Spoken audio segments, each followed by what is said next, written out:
Salut les gars, aujourd'hui on va parler du positionnement défensif dans un stack horizontal. Comment est-ce qu'on fait pour avoir une bonne défensive personne à personne, mais en équipe. On se rappelle, on joue pas 7 fois 1 contre 1, on joue 7 contre 7.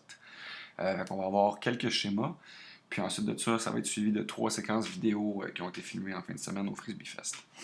Donc, on va juste situer un peu le diagramme ici. On a notre stack horizontal avec notre lanceur ici avec le disque. La force va être forcée back-end. Ce qu'on va faire, c'est qu'on va faire un quadrillé sur chacun des 4 traceurs ici pour essayer de voir c'est quoi les directions dans lesquelles chaque traceur sont dangereux. Donc, on va commencer par le traceur du bas. Le traceur du bas ici, évidemment, n'ira pas côté vers l'extérieur du terrain. Ça, c'est pas très très dangereux. Il y a aussi une grande distance entre le lanceur et lui, donc l'espace ici n'est pas tant dangereux, ok? Il y a l'espace rendu ici, mais ça va lui prendre du temps à se rendre. Fait que ça, c'est dangereux parce qu'il y a moins de trafic. Ici, il y a beaucoup de trafic, on ne se rendra pas ici. L'espace long ici est un peu dangereux. Par contre, l'espace long sur le bord de la ligne, ça prendrait vraiment un lancer parfait, très difficile à exécuter. On serait correct avec ça. Le troisième cutter. Le troisième cutter, lui, c'est un peu la même chose. Les chances qu'il aille chercher un disque dans cette région-là sont très minces. Même chose pour la longue sur la ligne ici. Donc, ce qui est très dangereux, c'est la ligne directe entre lui et le lanceur ou l'espace long devant le lanceur. Le deuxième, ensuite.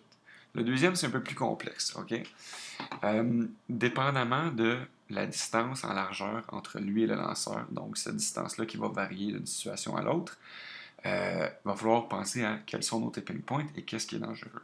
Donc, parfois, ça va être le IO qui va être dangereux, puis parfois, ça va être l'outside-in, la courbe open. Fait que ce qui est vraiment à évaluer ici, c'est la distance entre ça et ça va faire que notre défensive va être variable. Par contre, si on s'éloigne vraiment très large, bon, c'est pas très dangereux cette cote-là. On a l'espace loin aussi, mais on voit que ici, ça commence à être un peu moins dangereux parce que le corridor de passe commence à être difficile à exploiter.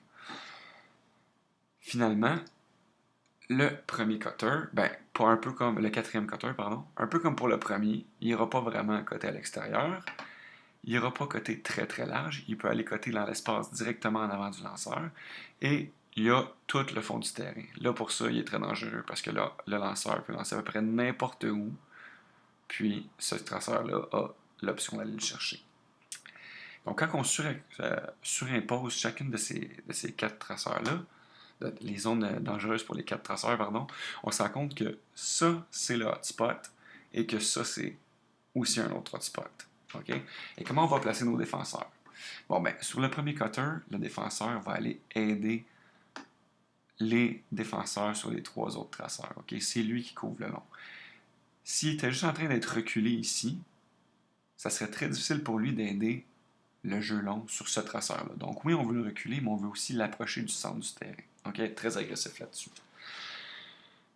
Maintenant, tout le monde sait que ce joueur-là est en train de nous aider. Donc, sur le troisième traceur, on veut protéger la ligne directe entre le lanceur et le traceur, mais on veut aussi avoir un coup d'œil sur le quatrième joueur. On se dit, hey, mon teammate est en train de me backer le long, moi je vais le backer. Si jamais ce traceur-là décide de faire un long tracé vers la zone ici, ben, le défenseur du deuxième traceur ici pourrait aller faire une défensive. Sur le troisième traceur ici, on a parlé qu'il était dangereux. Les deux options sont bonnes. Comme je dis, il faut évaluer qu'est-ce qui est dangereux à chaque instant. Est-ce que c'est plus le IO ou c'est plus le round, dépendamment de c'est quoi la distance relative entre notre lanceur ici et le traceur là. Et finalement, on a ce traceur ici ben, qui est juste dangereux vers cette zone-là. Donc, on va vouloir bien protéger ça. Pourquoi? Parce que le long, ben, encore une fois, on est confiant que notre coéquipier nous aide. Donc, on va enlever les zones, et ça, c'est la défensive qu'on devrait vouloir avoir. À l'intérieur, à l'intérieur, à l'intérieur, et no long. OK? On parlera des défenseurs sur les dumps une autre fois. Séquence vidéo, maintenant. Ça, c'est ce qu'on souhaite avoir. Okay? C'est ce qu'on veut avoir lorsqu'on va être rendu à la qualification nationale puis qu'on va avoir des stacks en rage devant nous. C'est la défensive qu'on va avoir. Qu'est-ce qu'on avait cette fin de semaine au Jazz? Première séquence ici. On a Didier qui amène le disque sur la ligne. Je pense qu'on avait fait une passe à l'extérieur, donc il est quand même beaucoup sur la ligne. On a Arthur ici. Okay? La zone à protéger, c'est la zone ici. Okay? Parce que notre force va être back-end. Donc Arthur, ce qu'on voudrait, c'est qu'il soit ici. Même chose pour Henry, on voudrait qu'il soit à l'intérieur. Mais je comprends qu'il ne soit pas placé comme ça parce qu'ils n'ont pas le feeling d'avoir de l'aide long. L'aide long, il y a Matt ici. Par contre, Matt, même s'il est reculé sur son joueur, on n'est pas allé chercher le centre du terrain pour vraiment être agressif sur ces joueurs-là. Le joueur à Matt n'est pas dangereux ici. Et finalement, il y a Antoine ici, qui va se placer un petit peu derrière et qui ne protège pas non plus beaucoup l'espace ici. On regarde ce que la séquence va te donner. Après la mise en jeu, ça va se passer sur Arthur. La zone ici n'est pas protégée. Le gars Arthur va l'attaquer. Par contre, le lancer est un peu manqué. Et là, gros crisé à Arthur de faire un gros fight et d'aller chercher. Pardon, ma souris a de misère. Et d'aller chercher la défensive. Par contre, on voit bien que dans notre positionnement ici, l'espace ici est très ouvert sur tous les traceurs. On veut corriger ça. On passe la séquence pour voir le beau layout d'Arthur. Good job, Arthur. Deuxième séquence. Deuxième séquence, un peu plus claire. On a la même chose. Didier ici encore avec le disque. La zone à protéger sur le force back-end, c'est ça ici. On a Mathieu qui vient aider. Il est très loin de son joueur comme ça ici. Par contre, encore une fois, pas assez impliqué sur ces deux joueurs-là. S'il y avait une longue qui était lancée à ce joueur-là, il n'y a aucune chance que Mathieu puisse aller chercher ça. Donc, le joueur qui est ici, je ne le reconnais pas pour l'instant. On le voudrait à l'intérieur. Le joueur qui est ici, qui est Phil, bon, voudrait être à l'intérieur. Peut-être qu'on voudrait être sur le IO, mais là, avec la perspective, c'est difficile à voir. Mais on le voudrait à l'intérieur. Et Jocelyn, même chose, est un peu large. On préférait qu'il soit vraiment ici pour bloquer la ligne directe entre le lanceur et son traceur.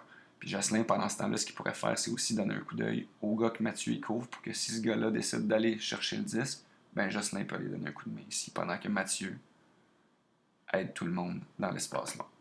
On regarde la séquence, qu'est-ce que ça donne. OK.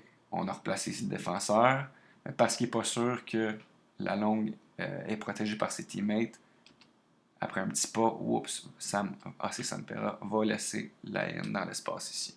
On a une belle essai défensive de Raph, pardon, mais l'espace ici, pas très bien protégé. Passe facile.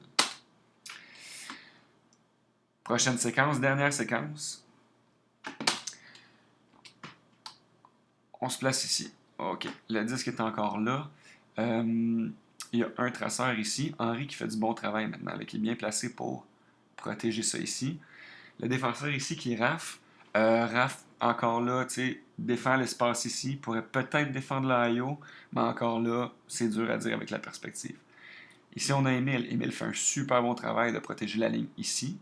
Par contre, si on se rend compte qu'Émile est très focusé sur son propre joueur et n'est pas en train de regarder non plus le joueur à Mathieu. Si le joueur à Matt passe là, on dirait qu'Émile ne le verra jamais.